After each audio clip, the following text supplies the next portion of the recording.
ਅਗਲੀ ਖਬਰ ਦੇ ਵੱਲ ਵਧੀਏ ਸ਼ਰਮਾ ਜੀ, ਤੇ ਆਪਾਂ ਗੱਲ ਕਰੀਏ ਉਸ ਮਸਲੇ ਦੀ ਜਿਹੜਾ ਹੁਣ ਆਉਣ ਵਾਲੇ ਦਿਨਾਂ ਦੇ ਵਿੱਚ ਪੰਜਾਬ ਦੇ ਵਿੱਚ ਕਾਫੀ ਚਰਚਿਤ ਹੋ ਜਾਣਾ। ਵੈਸੇ ਹੁਣ ਵੀ ਥੋੜਾ ਹੋਣ ਲੱਗ ਪਿਆ। ਗੱਲ ਕਰੀਏ ਨਵਜੋਤ ਸਿੱਧੂ ਦੀ। ਪਤਾ ਨਹੀਂ ਕਿਉਂ ਮੀਡੀਆ ਦੇ ਵਿੱਚ ਇੱਕ ਹਿੱਸਾ ਕਹਿ ਲਓ ਜਾਂ ਆਜ਼ਾਦ ਪੱਤਰਕਾਰਤਾ ਦਾ ਇੱਕ ਹਿੱਸਾ ਕਹਿ ਲਓ, ਇਹ ਗੱਲ ਫੈਲਾ ਰਿਹਾ ਕਿ ਨਵਜੋਤ ਸਿੰਘ ਸਿੱਧੂ ਬਾਹਰ ਆ ਰਿਹਾ, ਜਦਕਿ ਸਿੱਧੂ ਦੀ ਹਜੇ 5 ਤੋਂ 6 ਮਹੀਨਿਆਂ ਦੀ ਸਜ਼ਾ ਪਈ। ਜੇ ਉਹਦੇ ਚੰਗੇ ਚਰਿੱਤਰ ਨੂੰ ਵੀ ਗਿਣੀਏ ਤਾਂ ਵੀ ਉਹਨੂੰ ਮਿਨੀਮਮ ਘੱਟੋ ਘੱਟ 9 ਮਹੀਨਿਆਂ ਦੀ ਸਜ਼ਾ ਕੱਟਣੀ ਪੈਣੀ ਹੈ, ਜੋ ਕਾਨੂੰਨ ਦੇ ਵਿੱਚ ਜੋ ਅਸਲ ਦੇ ਵਿੱਚ ਮੈਂ ਕਹਿ ਲਓ ਮੱਦ ਕਹਿ ਲਓ ਜਾਂ ਵਿਵਸਥਾ ਕਹਿ ਲਓ। ਪਰ ਹੁਣ ਇਹ ਖਬਰਾਂ, ਇਹ ਗੱਲਾਂ, ਇਹ ਕਿਆਸ ਰਾਈਆਂ ਅਟਕਲਾਂ ਕਿੱਥੋਂ ਚੱਲੀਆਂ ਵੀ ਸਿੱਧੂ ਦੀ ਰਿਹਾਈ ਤੇ ਆਮ ਆਦਮੀ ਪਾਰਟੀ ਦੇ ਨਾਲ ਉਹਦੀ ਹੋ ਗਈ ਹੈ ਨੇੜਤਾ, ਤੇ ਇਹਦੀ ਕੀ ਹੈ ਸੱਚਾਈ ਸ਼ਰਮਾ ਜੀ? ਪ੍ਰਵੀਨ ਜੀ, ਸਾਰਾ ਕੁਛ ਅਚਾਨਕ ਇੱਕਦਮ ਚਰਚਾ 'ਚ ਆਇਆ ਜੀ। ਨਵਜੋਤ ਸਿੰਘ ਸਿੱਧੂ ਜਿਹਨੂੰ ਰਾਜਨੀਤਿਕ ਧਿਰਾਂ ਵੀ, ਉਹਦੀ ਆਪਣੀ ਪਾਰਟੀ ਵੀ, ਮੀਡੀਆ ਵੀ, ਸਭ ਲੋਕ ਭੁੱਲੇ ਬੈਠੇ ਸੀ। ਹਾਂਜੀ। ਉਹ ਨਵਜੋਤ ਸਿੱਧੂ ਅਚਾਨਕ ਦੋ ਤਿੰਨ ਚੀਜ਼ਾਂ ਨਾਲ ਚਰਚਾ 'ਚ ਆਇਆ। ਇੱਕ 26 ਜਨਵਰੀ ਨੂੰ ਲੈ ਕੇ, ਇੱਕ ਪ੍ਰਿਯੰਕਾ ਗਾਂਧੀ ਦੀ ਚਿੱਠੀ ਨੂੰ ਲੈ ਕੇ। ਜੀ। ਹੁਣ ਇਹ ਖੂਬ ਚਰਚਾ ਹੈ ਕਿ ਪ੍ਰਿਯੰਕਾ ਗਾਂਧੀ ਨੇ ਚਿੱਠੀ ਲਿਖਤੀ ਜੀ ਨਵਜੋਤ ਸਿੱਧੂ ਨੂੰ। ਹਾਂਜੀ। ਤੇ ਉਹ 'ਚ ਉਹਨੂੰ ਬੜਾ ਅਹੁਦਾ ਮਿਲ ਸਕਦਾ ਜੀ। ਉਹ ਜੀ ਪਰਨੀਤ ਕੌਰ ਦੀ ਥਾਂ ਦੇ ਉੱਤੇ ਪਟਿਆਲੇ ਤੋਂ ਕਾਂਗਰਸੀ ਉਮੀਦਵਾਰ ਬਣ ਸਕਦਾ ਜੀ ਲੋਕ ਸਭਾ ਦਾ, ਉੱਥੋਂ ਚੋਣ ਲੜ ਸਕਦਾ ਜੀ। ਜੀ। ਨਾ ਤਾਂ ਪ੍ਰਿਯੰਕਾ ਗਾਂਧੀ ਨੇ ਚਿੱਠੀ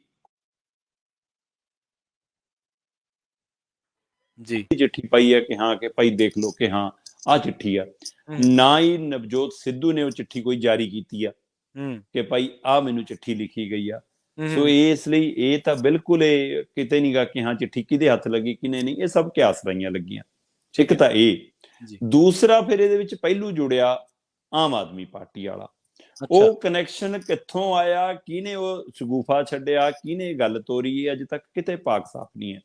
ਠੀਕ ਹੈ। ਕਹਿੰਦੇ ਜੀ ਕਿ ਇਹ ਬਿਲਕੁਲ ਦਰੁਸਤ ਹੈ ਕਿ ਕਾਨੂੰਨੀ ਤੌਰ ਤੇ ਜੇਕਰ ਦੇਖਿਆ ਜਾਵੇ ਕਿ ਕਿਸੇ ਵਿਅਕਤੀ ਦਾ ਜੇਕਰ ਚਾਲ ਚੱਲਣ ਬਿਲਕੁਲ ਠੀਕ ਰਹਿੰਦਾ ਹੈ, ਅੰਦਰ ਠੀਕ ਰਹਿੰਦਾ, ਤਾਂ ਉਹਨੂੰ ਛੂਟ ਮਿਲ ਸਕਦੀ ਹੁੰਦੀ ਹੈ।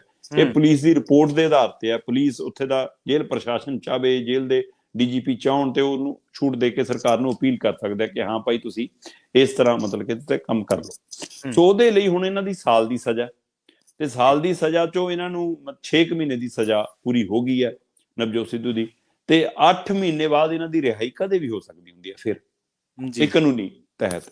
ਤੇ ਉਹਦੇ ਤਹਿਤ ਹੁਣ ਕਹਿੰਦੇ ਜੀ 26 ਜਨਵਰੀ ਨੂੰ ਕੈਦੀਆਂ ਨੂੰ ਰਿਹਾ ਕਰਦੇ ਹੁੰਦੇ ਨੇ ਕਿ ਹਾਂ 26 ਜਨਵਰੀ ਦੀ ਖੁਸ਼ੀ 'ਚ ਅਸੀਂ ਕੁਝ ਕੈਦੀ ਛੱਡਦੇ ਹਾਂ, ਕਿ ਉਹਨਾਂ ਦੇ ਵਿੱਚ ਰਹਿਮ ਕਰਕੇ ਮਾਨ ਸਰਕਾਰ ਇਹ ਫੈਸਲਾ ਸੁਣਾ ਸਕਦੀ ਹੈ ਜੀ ਕਿ ਅਸੀਂ ਇਹਨੂੰ ਛੱਡਦੇ ਹਾਂ, ਤੇ ਇਸ ਲਈ ਮਾਨ ਸਰਕਾਰ ਤੋਂ ਖੁਸ਼ ਹੋ ਕੇ ਫਿਰ ਇਹ ਲੋਕ ਸਭਾ ਚੋਣਾਂ ਦੇ ਵਿੱਚ ਉਹਨਾਂ ਦੇ ਨਾਲ ਆ ਸਕਦਾ। ਠੀਕ ਹੈ। ਸੋ ਇਹ ਸਭ ਹਵਾ 'ਚ ਕਿਆਸ ਰਾਈਆਂ, ਇਹ ਸਭ ਹਵਾ 'ਚ ਗੱਲਾਂ ਨੇ।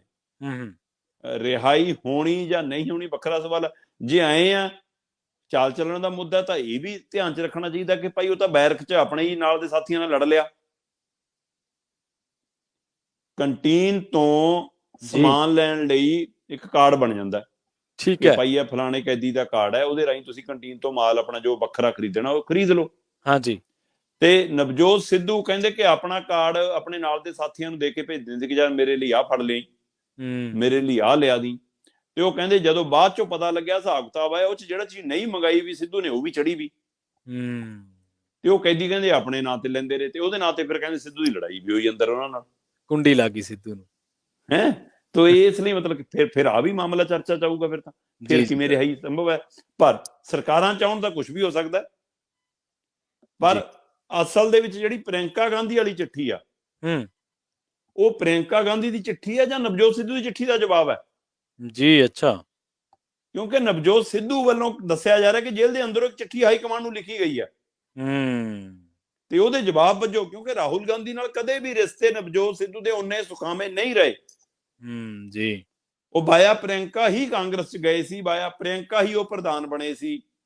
ਸੋ ਇਸ ਲਈ ਉਸ ਨਾਤੇ ਕੀ ਉਹ ਚਿੱਠੀ ਪ੍ਰਿਯੰਕਾ ਲਈ ਕੋਈ ਸੁਨੇਹਾ ਭੇਜਿਆ, ਕਿਉਂਕਿ ਅੰਦਰ ਬੈਠ ਕੇ ਉਹਨੂੰ ਸਾਧਨਾ ਕਰਨੀ, ਆਪਣੀ ਸਮੀਖਿਆ ਕਰਨੀ।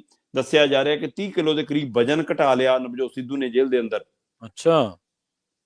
ਤੇ ਉਹ ਬਹੁਤ ਮਤਲਬ ਕਿ ਪਤਲੇ ਹੋ ਗਏ ਨੇ, ਫਿੱਟ ਹੋ ਗਏ ਨੇ, ਸਿਹਤਯਾਬ ਹੋ ਗਏ ਨੇ, ਤੇ ਇਸ ਲਈ ਉਹ ਅੰਦਰ ਫਿਰ ਜਿਹੜਾ ਯੋਗ ਕਰਦੇ ਨੇ, ਯੋਗਾ ਕਰਦੇ, ਉਹਦੇ ਨਾਲ ਉਹਨੂੰ ਕੁਛ ਕੀ ਉਹ ਰਾਜਨੀਤਿਕ ਲਾਲਸਾਵਾਂ ਤੋਂ ਦੂਰ ਜਾ ਰਹੇ ਨੇ, ਕਿ ਉਹ ਅਹੁਦੇ ਛੱਡ ਰਹੇ ਨੇ, ਜਾਂ ਕੋਈ ਵੱਡੇ ਅਹੁਦੇ ਦੀ ਲਾਲਸਾ ਪਾਲ ਰਹੇ ਨੇ। ਕੀ ਲਿਖਿਆ ਚਿੱਠੀ 'ਚ ਉਹਨੂੰ ਨਵਜੋਤ ਸਿੱਧੂ ਤੇ ਪ੍ਰਿਯੰਕਾ ਹੀ ਜਾਣਦੀ ਨੇ ਜਾਂ ਕਾਂਗਰਸ ਹਾਈ ਕਮਾਂਡ ਜਾਣਦਾ, ਤੇ ਉਸੇ ਤਰ੍ਹਾਂ ਕਹਿੰਦੇ ਉਹ ਚਿੱਠੀ ਦਾ ਜਵਾਬ ਸੀ, ਜਿਹਨੂੰ ਮੀਡੀਆ ਨੇ ਇਹ ਬਣਾਤਾ ਕਿ ਉਹਦੇ ਲਈ ਅਹੁਦਿਆਂ ਦਾ ਦਰਵਾਜ਼ਾ ਖੁੱਲ ਗਿਆ, ਉਹਦੇ ਲਈ ਲੋਕ ਸਭਾ ਦਾ ਰਾਹ ਖੁੱਲ ਗਿਆ, ਉਹਦੇ ਲਈ ਕੋਈ ਦਿੱਲੀ ਜਾਣ ਦਾ ਕੋਈ ਰਸਤਾ ਖੁੱਲ ਗਿਆ। ਤੇ ਇੱਧਰ 26 ਜਨਵਰੀ ਨੂੰ ਕਹਿੰਦੇ ਕਿ ਬੈਰਕ ਦਾ ਗੇਟ ਖੋਲ ਕੇ ਮਾਨ ਤੇ ਕੇਜਰੀਵਾਲ ਨੇ ਉਹਨੂੰ ਨੇੜੇ ਲਿਆਉਣਾ। ਸੋ ਇਹ ਸਭ ਕਿਆਸ ਰਾਈਆਂ ਨੇ। ਸੱਚਾਈ ਉਸੇ ਦਿਨ ਪਤਾ ਲੱਗਣੀ ਹੈ ਜਦੋਂ ਨਵਜੋਤ ਸਿੱਧੂ ਖੁਦ ਆ ਕੇ ਬਾਹਰ ਬੋਲੂਗਾ। ਉਹਦੇ ਰੰਗ ਢੰਗ ਬੋਲ ਚਾਲ ਤੋਂ ਹੀ ਪਤਾ ਲੱਗਣਾ ਕਿ ਉਹਨੇ ਕਿਹੜਾ ਰਾਹ ਫੜਨਾ। ਜੀ, ਇੱਕ ਦਰਸ਼ਨ ਬਰਾੜ ਦੇ ਮੁੰਡੇ ਕਮਲਜੀਤ ਬਰਾੜ ਦੀ ਇੰਟਰਵਿਊ ਦੇ ਵਿੱਚ ਵੀ ਸਿੱਧੂ ਸਾਹਿਬ ਵਾਲਾ ਥੋੜਾ ਚੰਕ ਆ ਨਾ, ਉਹਦੇ ਕਰਕੇ ਵੀ ਥੋੜਾ ਜਿਹਾ ਇਹਨਾਂ ਚੀਜ਼ਾਂ ਨੂੰ ਬਲ ਮਿਲ ਗਿਆ। ਜੀ ਜੀ ਅਗਲੀ ਖਬਰ ਦੇ ਵੱਲ ਵਧੀਏ ਸ਼ਰਮਾ ਜੀ, ਤੇ ਗੱਲ ਕਰੀਏ ਖਰੀਦ ਏਜੰਸੀਆਂ ਦੀ। ਖਰੀਦ ਏਜੰਸੀਆਂ ਦੀ ਹੜਤਾਲ ਦਾ ਨਤੀਜਾ ਇਹ ਹੈ ਕਿ ਅੱਜ 1 ਲੱਖ ਲੇਬਰ ਜਿਹੜੀ ਆ ਉਹ ਬੇਰੁਜ਼ਗਾਰ, ਅਸਲ ਖਤਮ ਨਹੀਂ ਹੋ ਰਹੀ। ਪ੍ਰਵੀਨ ਜੀ, ਜਦੋਂ ਸਰਕਾਰ ਨੇ ਜਾਂਚ ਸ਼ੁਰੂ ਕੀਤੀ, ਚਾਹੇ ਉਹ ਢੋਆ ਢਵਾਈ ਵਾਲਾ ਮਾਮਲਾ ਹੋਵੇ, ਚਾਹੇ ਉਹ ਆਪਾਂ ਕਰ ਰਹੇ ਸੀ ਕਿ ਲੱਕੜ ਦੇ ਜਿਹੜੇ ਕਰੇਟ ਖਰੀਦੇ ਜਾਂਦੇ ਨੇ ਥੱਲੇ ਬੋਰੀਆਂ ਰੱਖਣ ਲਈ, ਉਹਦਾ ਮਾਮਲਾ ਹੋਵੇ, ਉਹਨਾਂ ਮਾਮਲਿਆਂ ਨੂੰ ਲੈ ਕੇ ਪਨਸਪ, ਵੇਅਰ ਹਾਊਸ, ਮਤਲਬ ਕਿ ਇਹ ਸਾਰੀਆਂ ਮਾਰਕਫੈਡ, ਇਹ ਸਾਰੀਆਂ ਖਰੀਦ ਏਜੰਸੀਆਂ ਜਿਹੜੀਆਂ ਹੈਗੀਆਂ ਨੇ, ਉਹ ਮਤਲਬ ਕਿ ਪਨਗਰੇਨ, ਇਹਨਾਂ ਸਾਰਿਆਂ ਦੇ ਵਿੱਚ ਖਲਬਲੀ ਮਚੀ ਤੇ ਸਾਰੀਆਂ ਉਹਨਾਂ ਦੇ ਮੁਲਾਜ਼ਮ ਇਕੱਠੇ ਹੋ ਗਏ, ਉਹ ਧਿਰਾਂ ਇਕੱਠੀਆਂ ਹੋ ਗਈਆਂ। ਜਿਹਨੂੰ ਲੈ ਕੇ ਸਰਕਾਰ ਕਹਿੰਦੀ ਹੈ ਕਿ ਅਸੀਂ ਮੁਲਾਜ਼ਮਾਂ ਦੀ ਗੱਲ ਤਾਂ ਸੁਣਦੇ ਹਾਂ, ਅਸੀਂ ਮੁਲਾਜ਼ਮਾਂ ਦੇ ਹੱਕਾਂ ਲਈ ਤਾਂ ਬੈਠੇ ਹਾਂ, ਪਰ ਕਿ ਸਾਨੂੰ ਜਾਂਚ ਕਰਨ ਦਾ ਅਧਿਕਾਰ ਹੈ, ਅਸੀਂ ਭ੍ਰਸ਼ਟਾਚਾਰ ਨੂੰ ਰੋਕਣ ਲਈ ਜਾਂਚ ਕਰ ਰਹੇ ਹਾਂ, ਉਹਦੇ ਖਿਲਾਫ ਧਰਨਾ ਕਿਉਂ? ਜੀ। ਸੋ ਇੱਕ ਪਾਸੇ ਤਾਂ ਇਹਦੇ ਨਾਲ ਜਿਹੜਾ ਪੰਜਾਬ ਤੋਂ ਅਨਾਜ ਜਾਂਦਾ ਏ ਉਹਦੀ ਢੋਆ ਢਵਾਈ ਤੇ ਅਸਰ ਪੈ ਗਿਆ, ਉਹਦੇ ਉਹ ਰੈਕ ਜਾਣੇ ਬੰਦ ਹੋ ਗਏ, ਉਹ ਰੁਕਿਆ। ਉਹ ਰੈਕ ਦਾ ਨਤੀਜਾ ਇਹ ਹੈ ਕਿ ਲੇਬਰ ਦਾ ਕੰਮ ਬੰਦ ਹੋ ਗਿਆ। ਤੇ ਦੂਏ ਪਾਸੇ ਇਹ ਜਿਹੜੇ ਸ਼ੈਲਰ ਚੱਲਣੇ ਹੁੰਦੇ ਨੇ ਉਹ ਪਹਿਲਾਂ ਹੀ ਅਕਤੂਬਰ ਤੋਂ ਚੱਲਣੇ ਹੁੰਦੇ ਨੇ, ਮਤਲਬ ਉਹ ਨਹੀਂ ਚੱਲ ਸਕੇ। ਆ ਨਵੰਬਰ ਮਹੀਨਾ ਵੀ ਲੰਘ ਚੱਲਿਆ ਤੇ ਹੁਣ ਆਹ ਮਾਮਲਾ ਆ ਗਿਆ ਤੇ ਉਹ ਸ਼ੈਲਰ 4600 ਦੇ ਕਰੀਬ ਚੌਲ ਸ਼ੈਲਰ ਨੇ ਪੰਜਾਬ ਦੇ ਅੰਦਰ, ਲਗਭਗ ਉਹ ਬੰਦ ਪਏ ਨੇ।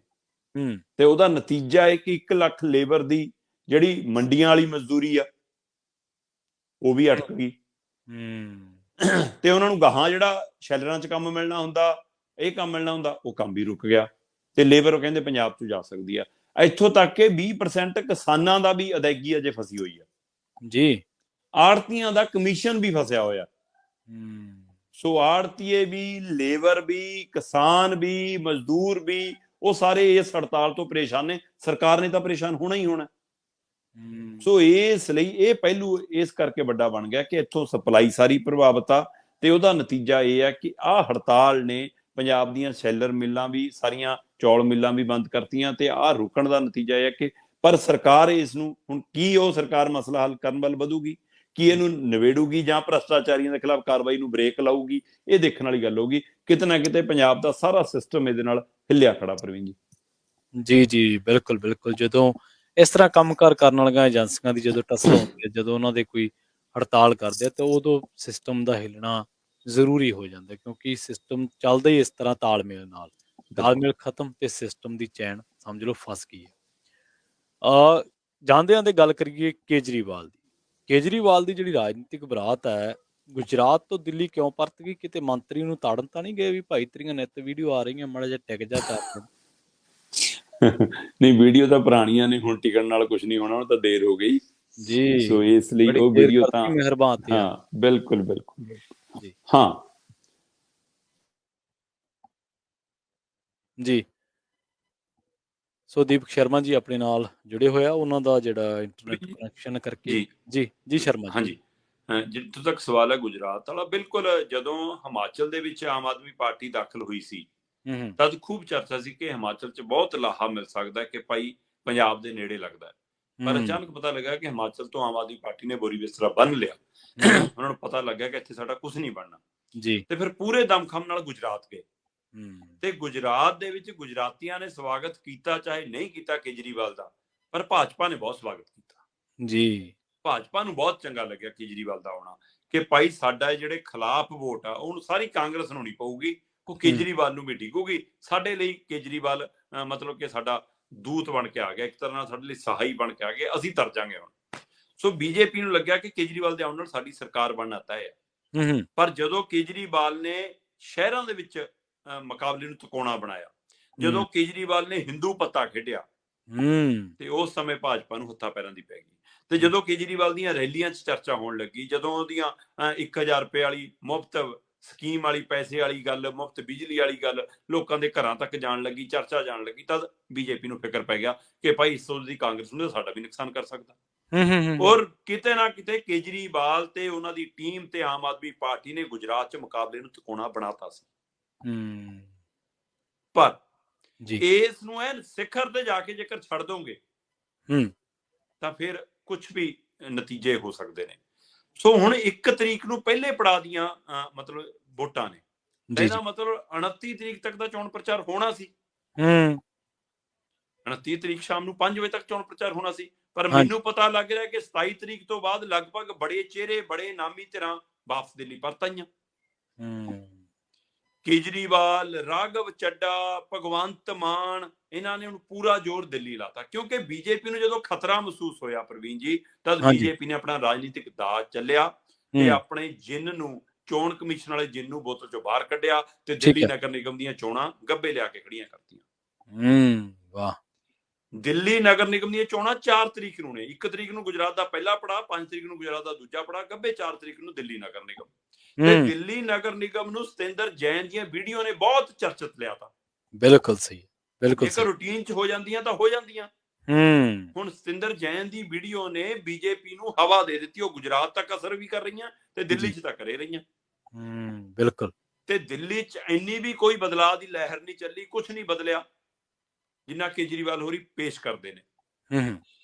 ਸੋ ਦਿੱਲੀ ਦੇ ਲੋਕ ਕਿਤੇ ਤਾਂ ਹੁਣ ਸ਼ੀਲਾ ਦੀਕਸ਼ਤ ਦਾ ਦੌਰ ਵੀ ਯਾਦ ਕਰਨ ਲੱਗੇ ਤੇ ਦਿੱਲੀ ਦੇ ਲੋਕ ਹੁਣ ਸਤਿੰਦਰ ਜੈਨ ਵਰਗੀਆਂ ਵੀਡੀਓ ਤੋਂ ਵੀ ਮਤਲਬ ਕਿ ਹੱਕੇ ਬੱਕੇ ਨੇ ਤੇ ਉਹ ਤਾਂ ਰੋਜ਼ ਡਿਫਾਈਂਡ ਕਰਦੇ ਨੇ। ਰੋਜ਼ ਮਤਲਬ ਕਿ ਕੇਜਰੀਵਾਲ ਇਸ ਗੱਲ ਤੇ ਨਹੀਂ ਆ ਰਹੇ ਕਿ ਸਤਿੰਦਰ ਜੈਨ ਦੀ ਇਹ ਵੀਡੀਓ ਬਣੀਆਂ ਨੇ ਭਾਈ ਉਹ ਅੰਦਰ ਗਲਤ ਕਰ ਰਿਹਾ, ਉਹਨੂੰ ਅਜਿਹੀਆਂ ਸਹੂਲਤਾਂ ਨਹੀਂ ਮਿਲ। ਕਹਿੰਦੇ ਜੀ ਬੀਜੇਪੀ ਤਾਂ ਬਣੇ ਗਈ ਜੀ ਹੁਣ ਵੀਡੀਓ ਕੰਪਨੀ। ਜੀ ਵਾਹ। ਇਸ ਲਈ ਬੀਜੇਪੀ ਨੇ ਆਪਣਾ ਰਾਜਨੀਤਿਕ ਦਾਅ ਖੇਡ ਕੇ ਇਹਨਾਂ ਨੂੰ ਦਿੱਲੀ ਪਰਤਣ ਲਈ ਮਜਬੂਰ ਕੀਤਾ। ਰਾਘਵ ਚੱਡਾ ਉੱਥੇ ਸਹਿ ਇੰਚਾਰਜ ਹੈ, ਪਰ ਉਹਨੂੰ ਲੱਗ ਰਿਹਾ ਕਿ ਜੇ ਗੁਜਰਾਤ ਜਿੱਤੀਏ ਚਾਹੇ ਨਾ ਜਿੱਤੀਏ, ਪੰਜਾਬ 'ਚ ਸਰਕਾਰ ਬਣ ਗਈ ਚਾਹੇ ਅਗਲੀ ਵਾਰ ਬਣੇ ਜਾਂ ਨਾ ਬਣੇ, ਹਿਮਾਚਲ 'ਚ ਨਤੀਜੇ ਜੋ ਮਰਜ਼ੀ ਆਉਣ, ਪਰ ਜੇ ਦਿੱਲੀ 'ਚ ਸਾਡੇ ਪੈਰ ਉਖੜ ਗਏ ਤਾਂ ਮੁੜ ਕੇ ਪੈਰ ਨਹੀਂ ਲੱਗਣੇ। ਇਸ ਲਈ ਦਿੱਲੀ ਨਗਰ ਨਿਗਮ ਚੋਣਾਂ ਹੁਣ ਕੇਜਰੀਵਾਲ ਤੇ ਉਹਦੀ ਟੀਮ ਲਈ ਨੱਕ ਦਾ ਸਵਾਲ ਬਣ ਗਿਆ। ਇਸ ਲਈ ਗੁਜਰਾਤ ਤੋਂ ਉਹ ਬਰਾਤ ਪਹਿਲਾਂ ਹੀ ਪਰਤੀ ਆਈ ਜਿਹਨੇ ਅਜੇ 3 ਤਰੀਕ ਤੱਕ ਉੱਥੇ ਰੁਕਣਾ ਸੀਗਾ ਜੇ ਕਹੀਏ, ਕਿਉਂਕਿ 5 ਦਸੰਬਰ ਨੂੰ ਦੂਜੇ ਗੇੜ ਦੀਆਂ ਵੋਟਾਂ ਨੇ, 3 ਤਰੀਕ ਤੱਕ ਪ੍ਰਚਾਰ ਹੋਣਾ ਸੀ। ਪਰ ਉਹਨਾਂ ਨੂੰ ਦਿੱਲੀ ਬਚਾਉਂਦੇ ਲਈ ਹੁਣ ਮੈਨੂੰ ਪਤਾ ਲੱਗ ਰਿਹਾ ਕਿ ਕੇਜਰੀਵਾਲ ਵੀ, ਸਿਸੋਦੀਆ ਵੀ, ਰਾਘਵ ਚੱਡਾ ਵੀ, ਇੱਥੋਂ ਤੱਕ ਕਿ ਭਗਵੰਤ ਮਾਨ ਵੀ ਹੁਣ ਦਿੱਲੀ 'ਚ ਰੋਡ ਸ਼ੋਅ ਕੱਢ ਰਹੇ ਨੇ। ਚਲੋ ਇੰਨੇ ਬਹਾਨੇ ਨਾਲ ਇਹਨਾਂ ਨੂੰ ਮੁਫਤ ਦੇ ਬੰਦੇ ਮਿਲੇ ਹੋਏ ਆ। ਪਹਿਲਾਂ ਤਾਂ ਇੱਥੇ ਜਿਨ੍ਹਾਂ ਨੂੰ ਕੈਬਨਿਟ ਮਿਲਣੀ ਸੀ ਉਹਨਾਂ ਨੂੰ ਕਹਿੰਦਾ ਚਲੋ ਗੁਜਰਾਤ, ਚਲੋ ਹਿਮਾਚਲ ਕੈਬਨਿਟ ਫੇਰ ਮਿਲੂਗੀ, ਫਿਰ ਕਹਿੰਦੇ ਗੁਜਰਾਤ ਚਲੋ। ਹੁਣ ਮੈਨੂੰ ਲੱਗਦਾ ਦਿੱਲੀ ਦੀਆਂ ਗਲੀਆਂ ਦੇ ਵਿੱਚ ਵੀ ਘੱਟਾ ਛਾਨਣਾ ਹੀ ਪੈਣਾ ਸ਼ਰਮਾ ਜੀ। ਬਿਲਕੁਲ ਬਿਲਕੁਲ। ਬਹੁਤ ਬਹੁਤ ਧੰਨਵਾਦ ਸ਼ਰਮਾ ਜੀ ਇਹਨਾਂ ਖਾਸ ਖਬਰਾਂ ਤੇ ਖਾਸ ਜਾਣਕਾਰੀ। ਜੀ। ਸੋ ਪ੍ਰੋਗਰਾਮ ਖਬਰ ਤੇ ਨਜ਼ਰ ਨੂੰ ਆਪਾਂ ਇੱਥੇ ਸਮਾਪਤ ਕਰਾਂਗੇ। ਪੰਜਾਬੀ ਰੇਡੀਓ USA ਤੇ ਪ੍ਰੋਗਰਾਮਾਂ ਦਾ ਸਿਲਸਿਲਾ ਲਗਾਤਾਰ ਜਾਰੀ ਹੈ। ਤੁਸੀਂ ਜੁੜੇ ਰਹੋ ਪੰਜਾਬੀ ਰੇਡੀਓ USA ਦੇ ਨਾਲ। ਤੇ ਆਖਿਰ ਦੇ ਵਿੱਚ ਇੱਕ ਵਾਰ ਫਿਰ ਤੋਂ ਤੁਹਾਨੂੰ ਸਭ ਨੂੰ ਪਿਆਰ ਸਤਿਕਾਰ ਸਹਿਤ ਸਤਿ ਸ਼੍ਰੀ ਅਕਾਲ।